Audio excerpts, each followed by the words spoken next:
I'm gonna do a quick vid on just the New Testament in general, the upcoming of the New Testament. Who was the New Testament? What was the New Testament?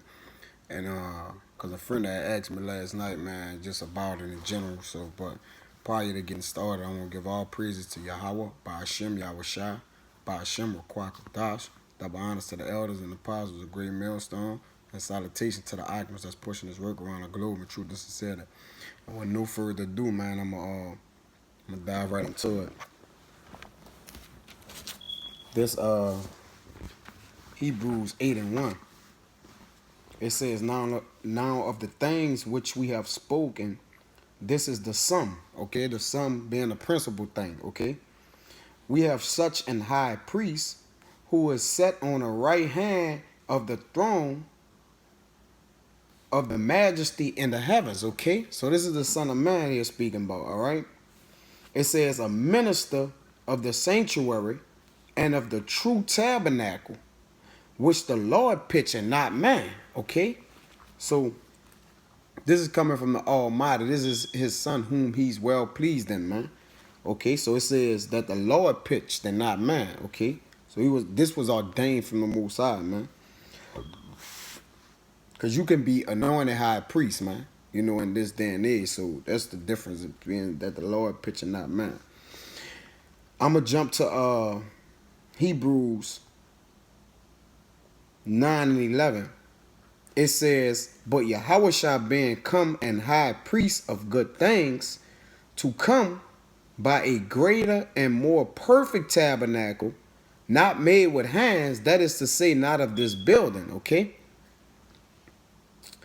And I'm gonna read 12. Neither by the blood of goats and calves, but by his own blood he entered in once into the holy place, having obtained eternal redemption for all. Okay, because the Testament, the Old Testament, was basically what of the remissions. Not the remission, but the blood of what, goats and calves. And then Aaron would be the high priest, and he would go in and basically do the bidding once a year. Which I'm gonna read up to that, but I'm just getting a little bit ahead of myself. But I'm just giving you an overdrive of basically the Old Testament. But for this 12, I'm gonna grab something real quick. This Isaiah 53:12. We're gonna get a quick understanding of it, man. I couldn't really read the whole. I wanted to really break down the whole chapter, but man, brothers will have to do that on their own in their own spare time. I'm just trying to hit some key points. This is Isaiah 53:12. Therefore will I divide him a portion with the great, and he shall divide the spoil with the strong, because he had poured out his soul unto death, meaning the Son of Man, and he was numbered with the transgressors. Okay, so he bare the sins for many. All right, and go to spirit, and he bare the sins of many and made intercession for the transgressors. Okay, so now let's see that he who we talking about, and then we're gonna get into why the first one was made faulty. The first testament was made faulty. Alright, this Hebrews 10:4. This still on the Son of Man. For it is not possible that the blood of bulls and of goats should take away sins. Okay, because the Father was fat with us with that. Because we was basically playing games with the Most High, man. He said, away from me, with y'all burnt sacrifices, man. It's making the Lord fat. It's making them heavy, man, because Israel got to the point where they were sinning. They'll take 2 turtle doves according to whatever it is for the sin, and they'll have it with them to go sin, man. So right after they sin, they'll sacrifice. So the Most High had to make another covenant, man. And we're gonna dive right into it. All right. This is it. It says,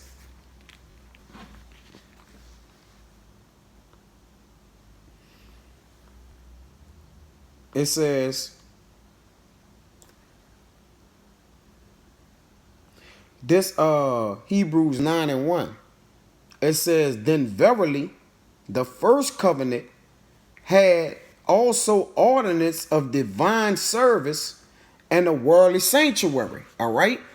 Now, let me go to it real quick. I just want to pull this word up real quick.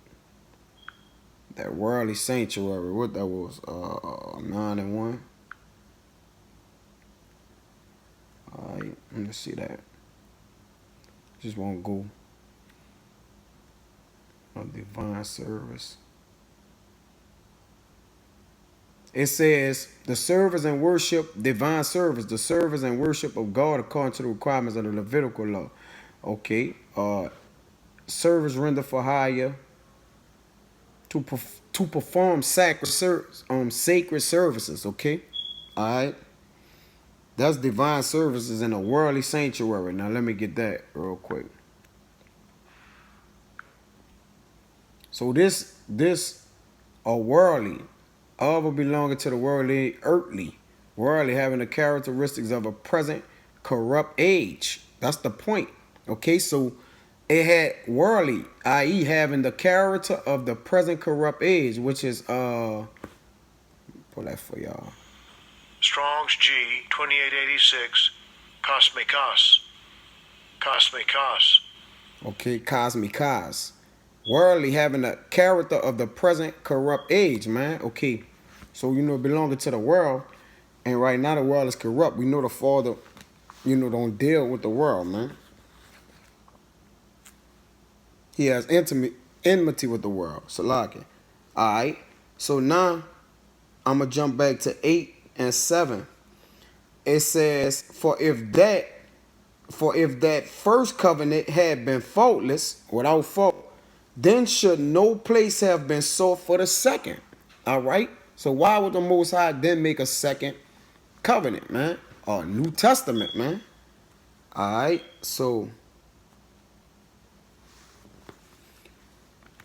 I'm gonna jump this Hebrews 9 and 8. I'm gonna be jumping around a little bit, Akim, so bear with me, man. Just keep all the precepts. It says,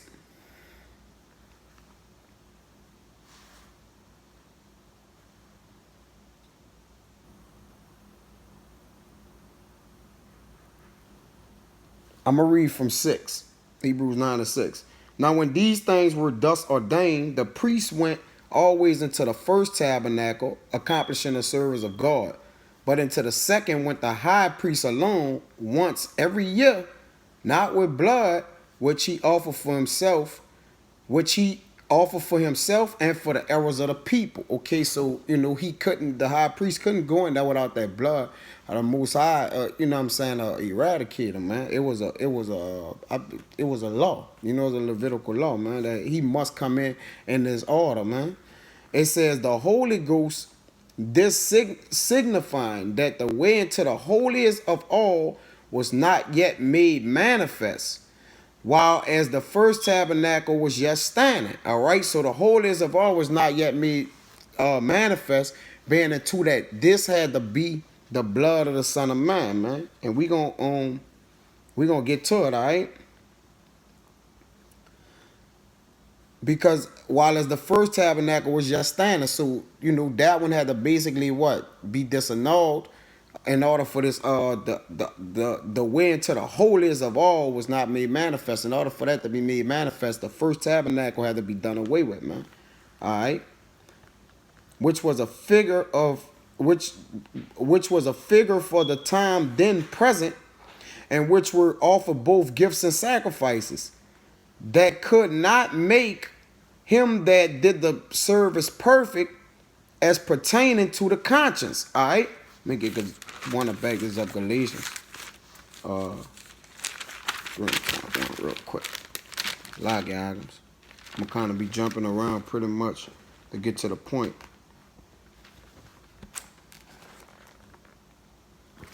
This Galatians 3 and 21. Is the law then against the promise of God? God forbid. The law not against the promise of God. All right. A promise goes back to what? A covenant, man. God forbid. For if there had been a law given which could have given life, verily righteousness should have been by the law. Certainly not. You know what I'm saying? So we got that understanding. 7 to 19. This Hebrews 7 and 19. For the law made nothing perfect, but the bringing in of a better hope did. And the better hope was Yahweh Shah, man. By the which we draw nigh unto God. Because there's no other mediator, as I'm going to get down to, which we can basically, that's betwixt us and the Father, man. Because he's done away with the old covenant, which was with the animals, man.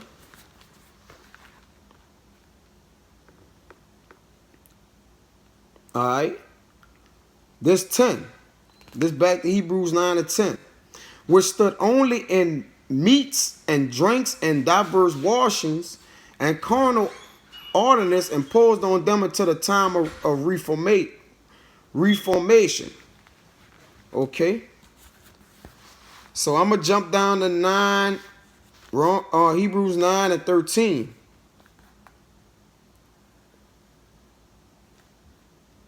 Salakin. Hebrews 9 and 14.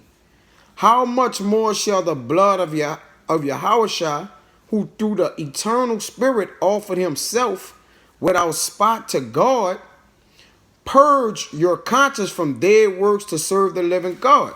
Okay? So how much more shall his blood be that sacrificial lamb, man, for us, man? To purge your conscience from dead works to serve the living God, man. By him breaking down that wall, man, a petition, you know, that we may then come back into the Father, man. So his coming was of a necessity, which I'm going to grab down, man. And also his spilling of his blood, man. It was anonymous. It was the sacrifice for us to tie back into the Father, man. This 1 John, just to go back on that, what I just read. Now I have to do some jumping around. But this 1 John 1 and 7.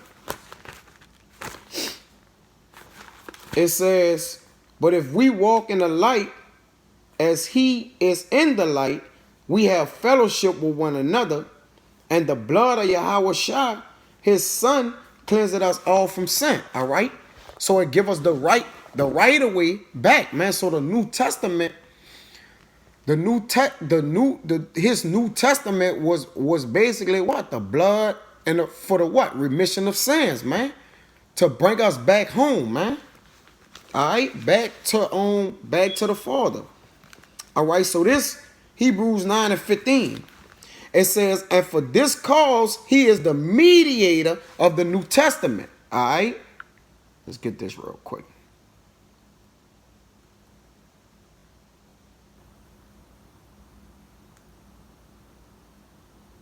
He is the mediator of the New Testament. Let's get into that word real quick.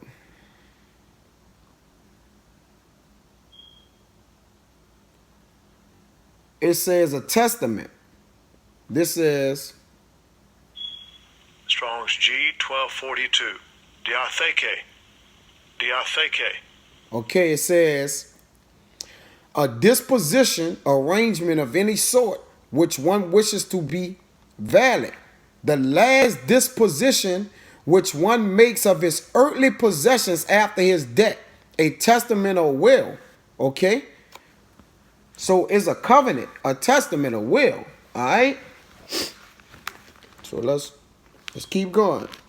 He is the mediator of that. Let's get that word mediator so we can understand real quick. I don't know if... let me diving into some words real quick. A mediator. Strong's G 3316. Mesites. Okay, so it says one who intervenes between two, either in order to make or restore peace and friendship, or form a compact, or for ratifying a covenant. All right? A medium of communication, an arbitrator. All right? So this is one who's intervening for us back to the Lord through his blood. It's what a testament is, man. That by means of debt, that by means of debt, for the redemption of the transgressions that were under the first testament, they which are called might receive the promise of eternal inheritance. All right. So that first testament was found if it wasn't been found faultless, it would have been no salt for the second, man. So I'm gonna get into this next. And just to back that up, I'm gonna grab something real quick. This Romans 3:25.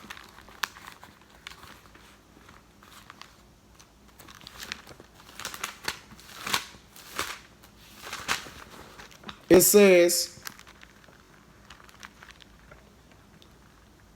I'm gonna read from 23. For all have sinned, Romans 3:23, and come short of the glory of Yahweh, being justified freely by his grace through the redemption that is in Yahweh Shai. And what's the redemption? I just read it to you, man. All right? That was the blood for his blood for the remission of sins. That is Yahweh Shai, whom Yahweh had set forth to be a propitiation through faith in his blood, to declare his righteousness for the remission of sins that are past, through the forbearance of God, man. That's to the point. It's just to the point. So now let's see how this testament, his testament is valid. How is it gonna be validated now? And this gonna cut you Christians off. Anybody believing that the New Testament don't exist. It says, for where a testament is, there must also of necessity be the debt of a testator. So how can the New Testament even come about if Yahweh Shai would have never died and basically sacrificed his blood, man? It would even be no New Testament, man. At all. It wouldn't even be no New Testament, man. Because the testament is there must also of the necessity be the debt of the testator. So a lot of people say, well, if the old is done away with, with the calves of the blood, if the old was done away with after he basically sacrificed him own self, why would he then tell the disciples to basically go and then now what, feed my sheep, man? Or why when Paul was persecuting them, I roughly paraphrase it, he would then tell Paul like, hey, why do thou persecutest me? Meaning, you're basically sacrificing me, man, which I just died for, man, which is the sins for them, for now they are covered.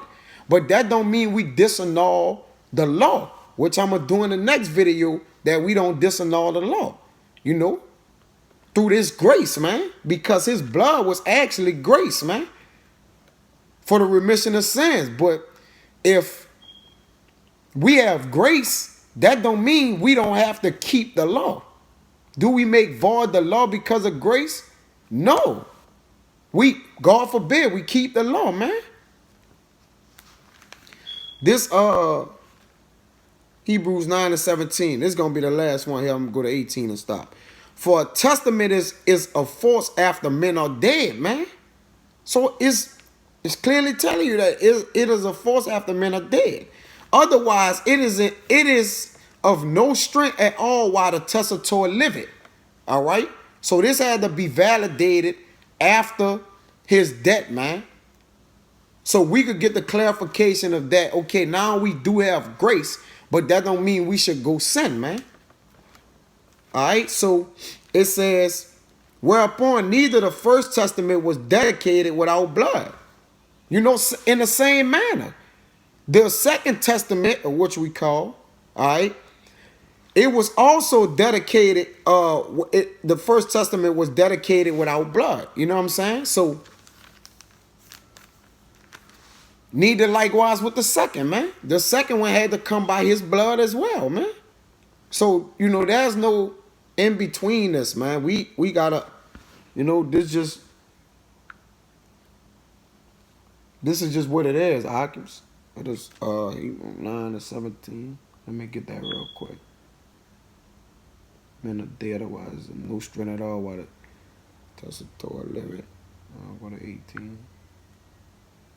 It says, but neither was the testament was dedicated. Testament was dedicated without blood. It's a lot of albums.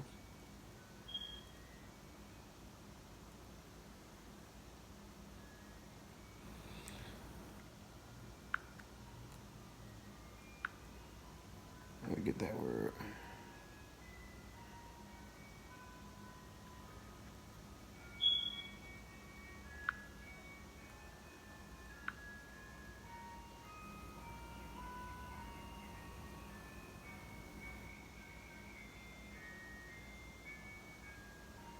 Yeah, man. So, with that, man,